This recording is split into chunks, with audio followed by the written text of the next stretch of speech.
Christian మతం తీసుకున్న వాళ్ళని గొర్రెలు అనడం చాలా దుర్మార్గమైన విషయం. ఇది కించిపరచడం అన్నమాట. నీ ఇష్టమైన మతాన్ని నువ్వు ఆచరించుకో, అలాగే పక్క మతాన్ని నీకు ఇష్టమైతే గౌరవించు, లేకపోతే నోరు మూసుకుని ఉండు అని చెప్పింది రాజ్యాంగం. మరి అలాంటప్పుడు వాళ్ళని గొర్రెలు అనడమే చాలా తప్పు. అసలు ఎవరైనా సరే గొర్రె అన్నారు అంటే వాళ్ళని తీసుకెళ్లి అరెస్ట్ చేసి లోపల వేయాలి. నన్ను అడిగితే అనకూడదు అసలు. నీకెవరిచ్చారా హక్కు?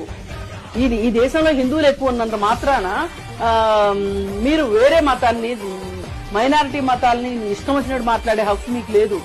ఇక్కడ అసలు ఒక 2% ఆశ్రయించే పార్సీ మతం ఉంది మన దేశంలో. ఇంకొంచెం ఎక్కువ శాతం ఆచరించే సిక్కు మతం ఉంది. మీరు ఎలా మాట్లాడతారు నీకంటే తక్కువ మతం గురించి? అదేమంటే వాళ్ళు మత మార్పిళ్లు చేస్తున్నారు అంటారు. మత మార్పిళ్లు వాళ్ళకి ఇష్టమయ్యే వెళ్తారు కదా మతంలోకి. ఎవరికైనా గొంతు మీద కత్తి పెట్టి మతం మారమని అడుగుతారా ఎవరన్నా? లేదు కదా.